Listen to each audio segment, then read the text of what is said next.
Libro de Génesis en su capítulo 3, versículo 7 en adelante. Como siempre lo decimos, leemos con esperanza, más que con expectativa. No somos de los que tienen expectativa, sino los que descansamos en la palabra del Señor. Habiéndola encontrado, ¿cierto? Los invito a todos a ponerse en pie, con reverencia, siempre con reverencia, amados. Y habiéndola encontrado, le damos lectura en el nombre del Padre, y del Hijo, y de su Espíritu Santo. Dice así la palabra del Señor: entonces fueron abiertos los ojos de ambos, y conocieron que estaban desnudos. Entonces cosieron hojas de higuera, y se hicieron delantales. Y oyeron la voz de Jehová Dios que se paseaba en el huerto al aire del día. Y el hombre y su mujer se escondieron de la presencia de Jehová Dios entre los árboles del huerto. Mas Jehová Dios llamó al hombre y le dijo: ¿dónde estás tú? Y él respondió: oí tu voz en el huerto y tuve miedo, porque estaba desnudo y me escondí. Nos saltamos al versículo 21.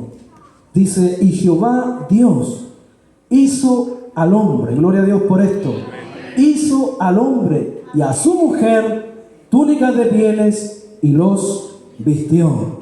Y dijo Jehová Dios: he aquí, el hombre es como uno de nosotros, sabiendo el bien y el mal. Ahora pues, que no alargue su mano y tome también del árbol de la vida y coma y viva para siempre.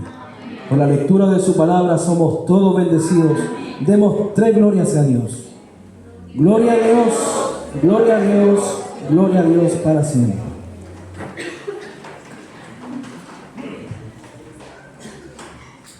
Damos gracias por esta palabra, una palabra sin duda bastante conocida por todos nosotros. Se le conoce a esto como la caída del hombre. Y el tropiezo o la caída que tiene el hombre no tiene que ver algo similar como le pasó a mi hermana Nieve, que iba a lo mejor caminando y tropezó y se fue al suelo, sino más bien la caída del hombre tiene que ver con caer de la posición la cual Dios lo dejó en este mundo, en este orden de las cosas.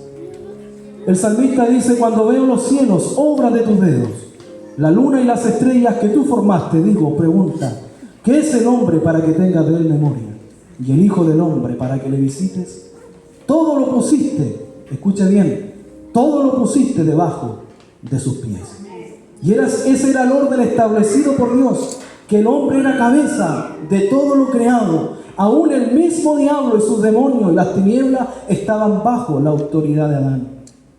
Cuando vino el pecado, entonces corrompió ese orden. Vino el pecado, se intronizó, entonces el diablo y sus demonios pasaron sobre el hombre. Por eso que hoy decimos que hay un Dios de este siglo con D minúscula, el príncipe, el principal de este mundo. ¿Por qué? Porque él tomó posesión de lo que el hombre, todo lo que tenía el hombre, todo lo que poseía. El diablo tomó posesión y pasó a ser cabeza del hombre, o más bien autoridad, esclavizando al hombre en sus maldades, en sus pecados y condenándolo. Esta es la caída del hombre. Y vemos que por medio de su palabra, para intronizarlo, ¿cierto?, sabiendo que el hombre desobedece al mandamiento. Lo he dicho varias veces, Dios es un Dios de mandamientos. Dios es un Dios de estatutos. Dios es un Dios de incisos. Todo lo que Dios estableció ha sido por medio de su palabra, porque Dios mandó y fue hecho, dice su palabra. Entonces sabemos por medio de las Escrituras en el libro de Génesis que el hombre no se sujetó al mandamiento. No debía de tomar del árbol del conocimiento, de la ciencia del bien y del mal, porque Dios dijo: ciertamente vas a morir, morirás. Y aquí vemos las consecuencias de no acatar el mandamiento, amados. Si nosotros no acatamos la palabra de Dios, tiene consecuencias. Y si acatamos la voz de Dios, la palabra de Dios, eso nos trae bendiciones. Si oyeres la palabra de Dios y obedecieres al mandamiento, todas estas bendiciones te alcanzarán. Porque lo que dice Dios es bueno. Porque Dios tiene palabras de bien para con nosotros, y todo aquel que se sujeta al mandamiento, créame, su vida va a ser pero extraordinariamente bendecida. Y vemos cómo el hombre, ¿cierto?, se esconde de la voz de Dios. La voz de Dios, dice la palabra, que se paseaba en medio del huerto. No era Adán, luego que ha pecado, buscando a Dios, como refugiándose, como ampararse ante Dios. No, sino que fue Dios quien buscó al hombre. ¿Cómo lo hizo? Por medio de su voz. Lo hizo por medio de su palabra. No fue Adán. El salmista dice: Dios es nuestro amparo y nuestra fortaleza, nuestro pronto auxilio en nuestras tribulaciones. Pero Adán en ese día no fue al amparo, no fue al refugio, sino más bien se escondió de esa palabra de Dios. Y fue la palabra que al fin y al cabo lo encuentra. Y la palabra, cuando busca algo, lo va a encontrar. Como Dios también nos buscó a nosotros por medio de su palabra, y por medio de ella también nos encontró. Dios me encontró a mí. Dios lo encontró a usted de la manera que sea. Lo encontró triste, con su vida destruida, un matrimonio destruido, pero como sea, Dios encontró al hombre. No fue el hombre buscando a Dios. Fui hallado de los que no me buscaban. Me manifesté a los que no preguntaban por mí. Y ninguno de nosotros, amados hermanos, buscábamos a Dios. Por eso que la palabra tiene esa obra, tiene esa misiva de encontrar al hombre pecador para darle vida, para levantarlo de esa caída. Salmo 19, versículo 4. Por toda la tierra, dice, salió su voz, y hasta el extremo del mundo sus palabras. ¿Y por qué la palabra recorre aún hasta los extremos del mundo? ¿Para qué? Para encontrarte a ti, para encontrarme a mí.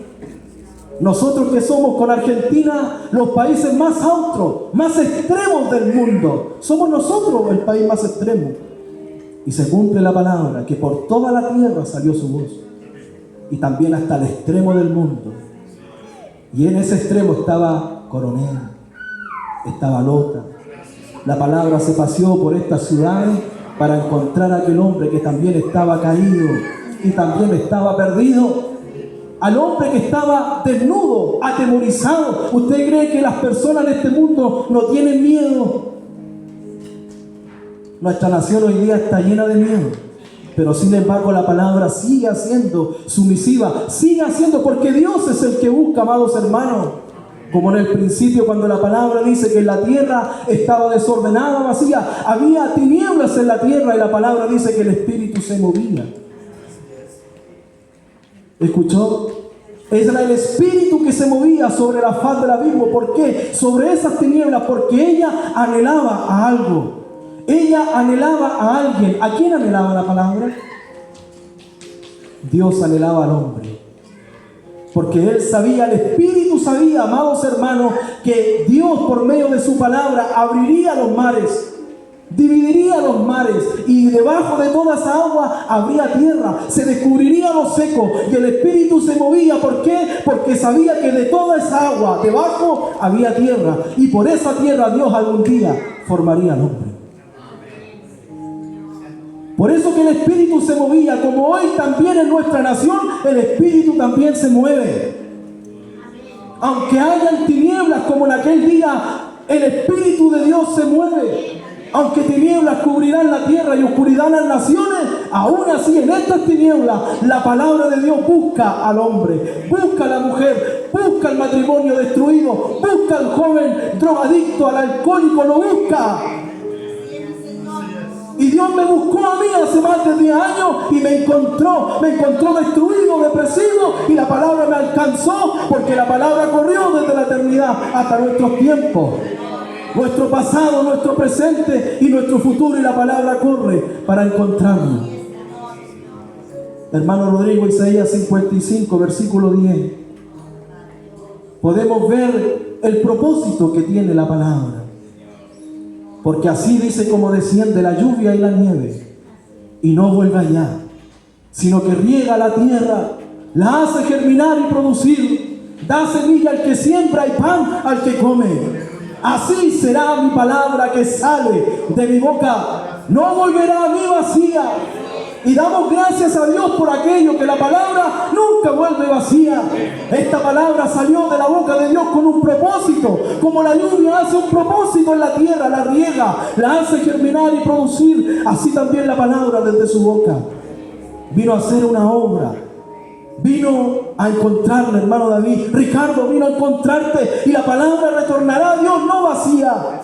La palabra algún día retornará con nosotros.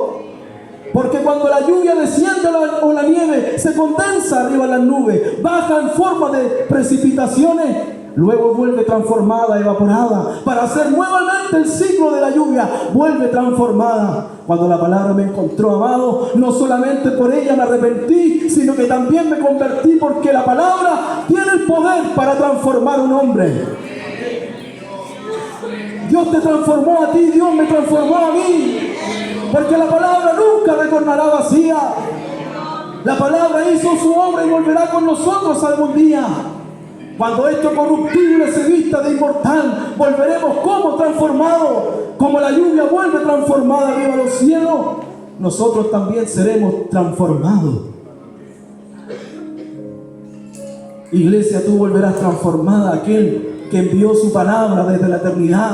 Su palabra corre, amados hermanos, y corre con un propósito. La palabra corre con una misiva, que es salvar al hombre. Él fue el que nos buscó y nos encontró. Jesucristo dijo: yo vine a buscar y hallar lo que estaba perdido. Y nosotros estábamos perdidos ¿cómo? En delitos y pecados. Y la palabra vino a germinar. La palabra entró a nuestros corazones y germinó. La palabra tiene el poder de generar una vida. No solamente generó la vida, la hace germinar y producir. Da semilla al que siembra y pan al que come. Así será mi palabra que sale de mi boca. No volverá a mí vacía, sino que hará lo que yo quiero, no lo que un predicador quiere o que un ministro quiera. Dios dice en su palabra: hará lo que yo quiero. Y no solamente eso, sino que será prosperada. Será prosperada para aquello que la envié. La palabra prosperará. Isaías 53 acerca del Cristo dijeron: este es como raíz de tierra seca, este nunca prosperará, nunca verá linaje. La peor de todas las raíces es la de la tierra seca. Esa raíz se muere. Esa raíz no tiene futuro, esa raíz se morirá como raíz de tierra seca. Porque fue cortado de la tierra de los vivientes, mas su generación, ¿quién la contará? Era como raíz de tierra seca. Pero él no era una raíz de tierra seca. Él era la misma raíz de David, como dice Juan en Apocalipsis, que venció y abrió los sellos y tomó el libro. Él es la raíz de David que venció y nos ha dado su palabra, y su palabra ha prosperado hasta nuestros días. Ha pasado años, ha pasado siglos, ha pasado milenios, la palabra sí que ha prosperado, amados hermanos. Porque el cielo y la tierra pasarán, pero mis palabras, dice él, no pasarán. Nunca pasará la palabra. ¿Por qué? Porque será prosperada para aquello que la envié. Dios nos dio su palabra, y esa voz que se paseaba en el huerto encontró a Adán. Qué bendito es eso, hermano. No fue una suficientemente buena esa escondite. Adán se escondió y la palabra la halló. Y a pesar de que la palabra la halló, Dios lo halló, dice la palabra que ellos cosieron, hilvanaron, hicieron con sus propias manos delantales con hoja de higuera. Y para Dios ese delantal, yo no sé cómo habrá quedado, se habrá hilvanado bien a Adán. No sé si le habrá quedado bien apegadito, le quedó bien, no sé cómo le habrá quedado, pero Dios no fue agradable el delantal de Adán. Miren lo que dice Tito en su capítulo 3, versículo 3, hermano Rodrigo. Porque nosotros también éramos en otro tiempo insensatos, rebeldes, extraviados así como Adán, esclavos de concupiscencia y deleites diversos, viviendo en malicia y envidia, aborrecibles y aborreciéndonos unos a otros. Pero cuando, bendito pero, amados hermanos, pero cuando se manifestó la bondad de Dios, nuestro Salvador, y su amor para con los hombres, nos salvó, amados. ¿Cuántos pueden decir amén a eso? Nos salvó no por obras de justicia que nosotros hubiéramos hecho, sino por su misericordia. Que alguien diga amén a eso. Por el lavamiento de la regeneración y por la renovación en el Espíritu Santo, versículo siguiente, el cual derramó en nosotros abundantemente por Jesucristo nuestro Salvador. Pero nos salvó no por obras de justicia. Adán hilvanó con sus propias manos. Nosotros, amados hermanos, por nuestro obrar, es imposible que estemos delante de Dios justificados. Nunca. Si nuestras obras eran malas. Nuestra justicia, dice la palabra, que eran verdaderamente como un trapo de inmundicia. Pero cuando se manifestó la bondad de nuestro Dios y el amor para con todos ustedes, amados, Dios les ama. Sopéselo. Hermano, hermana, Dios nos ama y su bondad se manifestó para con los hombres y nos salvó, amados hermanos, de una condenación terrible. Si nosotros estábamos condenados y Él nos salvó de esa condenación. Qué bueno es el Señor, amados hermanos. Qué bueno. Y la palabra, ¿cierto? Como dice ahí, encontró a Adán. Y cuando lo encontró, amados hermanos, Él tuvo que volver a desnudar a Adán. Yo no creo, amados hermanos, que Dios haya puesto túnicas de pieles sobre el delantal de Adán. No creo. Dios tuvo que nuevamente desnudar a Adán para ponerle algo mejor que sus propias obras. Dios desnudó a Adán para ponerle ese traje de piel donde está representado el sacrificio de un animal inocente. Amados, ese animal inocente fue apuntado hacia un futuro. Es Jesucristo, el inocente, el que pagó por los pecadores. La Escritura en el libro de Hebreos dice: porque tal sumo sacerdote nos convenía. ¿Y cómo era? Santo, inocente y sin mancha. Ese animal inocente que tuvo que morir para cubrir a Adán es Jesucristo. Dios quiso ponerle algo mejor a Adán. Y Dios también quiere ponernos algo mejor a nosotros. No es por nuestras obras, para que nadie se gloríe. No es nuestro título a lo mejor. No son nuestras amistades, una posición económica. No. No es nuestra manera. Dios se proveyó algo mejor de lo que nosotros podemos proveernos para nosotros mismos. Entonces Dios tuvo que desnudar a Adán. Así como también, amados, la palabra tiene que desnudarnos a nosotros. ¿Y cómo Dios nos desnuda? ¿Cómo Dios desnuda al hombre? Dios siempre ha desnudado al hombre por medio de la verdad. La verdad nos desnuda. Hace 10 años más o menos, cuando conocí al Señor y tuve ese llamamiento de parte de Dios, cuando vino el día del arrepentimiento, amados, en ese día Dios me convenció de pecado.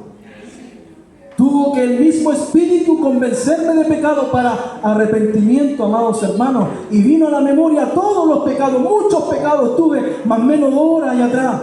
Dios me recordaba cuando robé, cuando hice cosas malas. Todo aquello Dios me lo tuvo que traer a memoria. Pero Dios, con la verdad, amados, no me dejó desnudo. Porque Dios no quiere dejarnos a nosotros a la aventura, como desnudarnos y nosotros caminemos desnudos en este mundo. No, la verdad vino a desnudarnos para ponernos algo mejor. La verdad vino para desnudarnos, para ponernos algo mejor. Porque Dios no dejó al hombre a la aventura. Porque Dios amó al hombre. Y nos puso un sacrificio encima para ser aceptos, como dice el libro de Efesios en su capítulo 2, aceptos en el amado. Solamente por Él, amados hermanos, podemos ser aceptos delante de Dios. Por más que nos quede lindo el delantal, le podemos poner a nuestro delantal lindos colores. Lo podemos mandar a arreglar el delantal.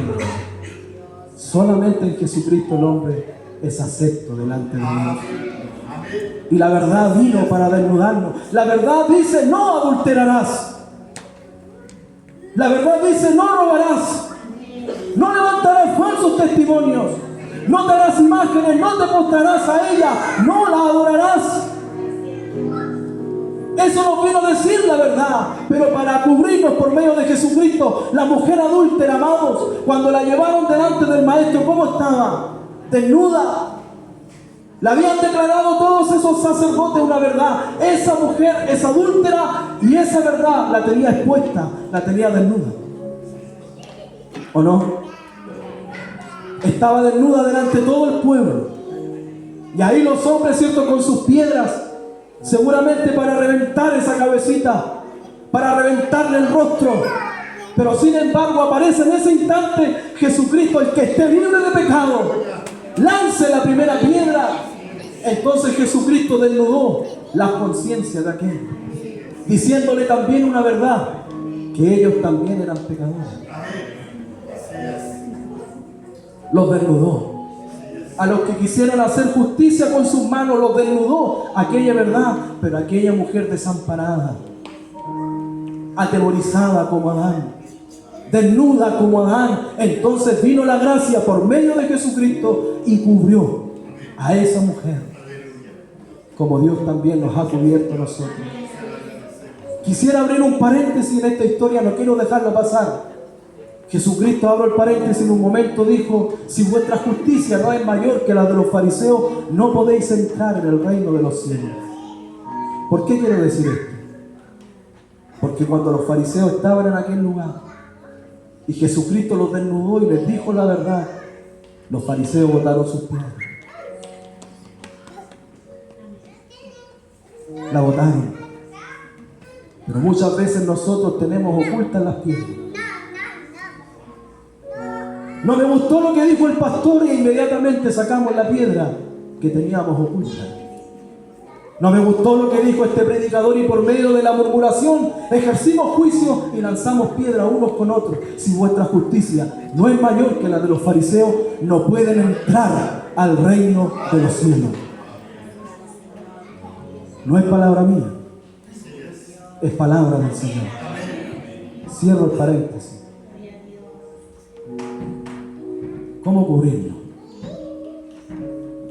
¿Por qué lanzarle piedra a mis hermanos? ¿Por qué mejor no cubrir a mi hermano? Veamos lo que dice el libro de Génesis en su capítulo 9, versículo 18 en adelante. Y los hijos de Noé que salieron del arca fueron Sem, Cam y Jafet. De Sem vienen todos los semitas, los israelitas. De Cam vienen todos los cananeos y de Jafet los gentiles. Y Cam es el padre de Canaán. Versículo siguiente. Estos tres son los hijos de Noé, y de ellos fue llena toda la tierra. Versículo siguiente. Después comenzó Noé a labrar la tierra, y escuche esto, plantó una viña. Versículo siguiente.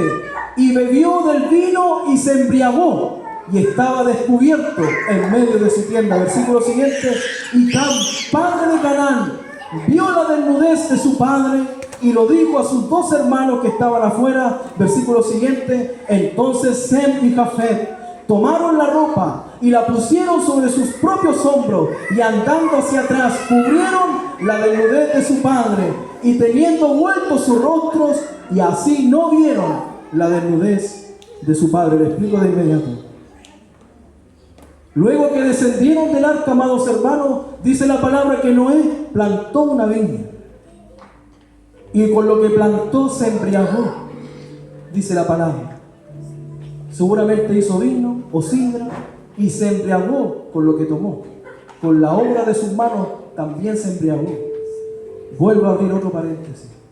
Cuidado, amados hermanos, cuando nosotros plantemos. Plantar un consejo, en un cargo, en un ministerio, plantar una iglesia, plantar dos, plantar tres. Cuidado con embriagarnos con lo que plantamos. No se vaya a descubrir alguna vergüenza, porque siempre la gloria es para Dios, amados hermanos, y no para nosotros. El apóstol Pablo dijo: yo planté, Apolo regó, y Dios dio el crecimiento. Dándole la honra a Dios, que sin Dios nada puede crecer, amados hermanos. No hay vida si Dios no está presente. Por eso nosotros tengamos cuidado cuando plantamos algo, porque la gloria, amados hermanos, siempre le ha pertenecido a uno. Él está sentado a la diestra de Dios. Su nombre se llama Jesucristo el Señor. A Él sea toda gloria, toda honra y toda la alabanza. Cerramos paréntesis. Cuidado con embriagarnos con lo que plantamos. Entonces la palabra dice que Noé, al embriagarse, se descubrió su vergüenza, su desnudez. Y Cam, padre de los cananeos, en vez de cubrir a su padre, en vez de taparle la vergüenza a su padre, partió a decirle a sus otros hermanos: amados, ¿cuál es la enseñanza de esto? Cuando tu hermano esté desnudo, cuando tu hermano esté caído, cuando tu hermano tenga alguna afrenta, alguna vergüenza, no partas a otros a contárselo. No lo divulgues, sino más bien como sus otros dos hermanos cubrieron la vergüenza de su padre. Muchas veces nosotros, ¿qué hacemos? Juzgamos a nuestros hermanos, lo vemos que cayeron o lo vemos un poco enfriado, ¿y qué hacemos? Le contamos a otros: ¿supiste cómo Ricardito está enfriado? Por dar un ejemplo. ¿Te das cuenta de lo que está haciendo Ricardito? Está mala. Un hijo de Dios no debería hacer eso. Vamos a contarle al pastor, digámosle a otro y nos juntamos. ¿Y qué hacemos? Divulgamos como Cam la desnudez de nuestros hermanos. Hermano, cuando tu hermano esté caído, cuando tu hermano te necesite, cúbrelo. Cubre su vergüenza. Visítalo, anímalo, dale un consejo, ora por él, ora con él, cúbrelo. Esas son las armas que nosotros tenemos. Que nuestras armas son poderosas en Dios, dice la palabra. No en nosotros, son poderosas en Dios para destrucción de fortalezas. Cubramos a nuestros hermanos, como Dios también lo hizo con nosotros. El apóstol Pedro dice ¿qué dice? Que el amor cubre una multitud de pecados. Lo repito, el amor cubre una multitud de pecados. ¿Cuántos se aman entre sí, amados? ¿Cuántos aman a su hermano? Vamos, dígale a su hermano que está al lado: yo te amo, hermano. Yo te amo, dígalo con convicción: yo te amo. No quiero verte desnudo. Y si algún día estás desnudo, hermano mío, entonces le pediré a Dios que te cubra con su sangre, que te cubra con su sacrificio. No quiero verte desnudo, hermano mío. Porque el amor cubre una multitud de pecados. No es la higuera que vino a cubrir al hombre, sino el sacrificio. Lo vuelvo a repetir, no es la higuera que vino a cubrir al hombre, sino el sacrificio. Mateo 21, del versículo 18 al 20. Mateo 21 dice: por la mañana, volviendo a la ciudad, estamos hablando de nuestro Señor Jesucristo, nuestro Señor tuvo hambre. Y viendo una higuera cerca del camino, vino a ella y no halló nada en ella, sino hojas solamente, y le dijo: nunca jamás nazca de ti fruto. Y luego se secó la higuera. Le explico de inmediato. Nosotros sabemos y hemos estudiado sin duda de que esa higuera representa a Israel, sus hojas, su frondosidad, por así decirlo, y no tenía nada de fruto. Pero también está diciendo algo muy profundo, amados. También está diciendo de que en ese día estuvo cara a cara la higuera que cubrió a Adán, y también estaba cara a cara el sacrificio que cubriría al hombre. Cara a cara. Cristo maldijo la higuera, porque no serás tú, higuera, quien cubrirá al hombre. No serán las obras que cubrirá al hombre, sino mi amor bendito, mi amor poderoso, mi amor eterno es quien cubrirá al hombre. Maldijo la higuera porque era el sacrificio que nos cubriría a todos nosotros. No era la higuera, hermanos. Para terminar, quiero leer lo siguiente. Colosenses capítulo 3, versículo 12 al 14. El apóstol Pablo dice, vestíos, pues, como escogidos de Dios. ¿Escuchó bien? Vestíos, como escogidos de Dios, santos y amados, de entrañable misericordia, de benignidad, de humildad, de mansedumbre, de paciencia, soportándonos unos a otros y perdonándonos unos a otros si alguno tuviere queja contra otro. De la manera que Cristo os perdonó, así también hacedlo vosotros. Y sobre todas estas cosas, bendito Dios de los cielos, y sobre todas estas cosas, vestíos de amor.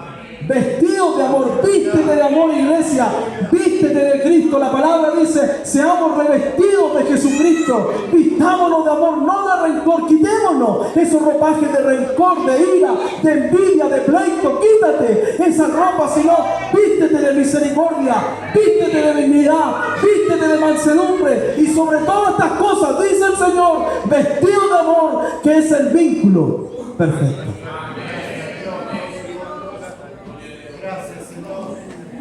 En la mañana, cuando vamos a la ducha, empezamos de a poquito a ponernos nuestra ropa.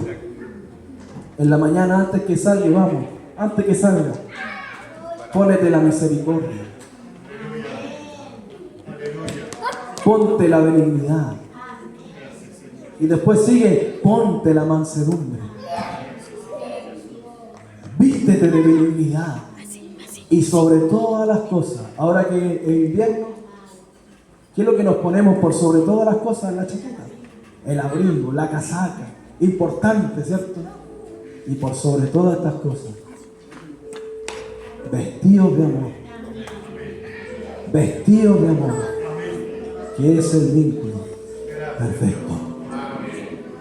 Por medio de él hemos sido vinculados, amados hermanos, porque la palabra hará lo que yo quiero. Hermano David, la palabra hizo lo que él quiso. Y vino esa palabra para alcanzarnos y para cubrirnos. Y hoy estamos de pie, amados hermanos, gracias a esa misericordia, ese amor bendito. ¿Cuántos pueden testificar de ese amor bendito? Levante su mano. Dios ha sido bueno con nosotros y para siempre son esas benditas misericordias. Denle un fuerte aplauso a aquel que vive por los siglos de los siglos. Su nombre es Jesucristo nuestro Señor. Aleluya. Gloria a Dios. Gloria a Dios para siempre. Gracias, Señor. Muchas gracias.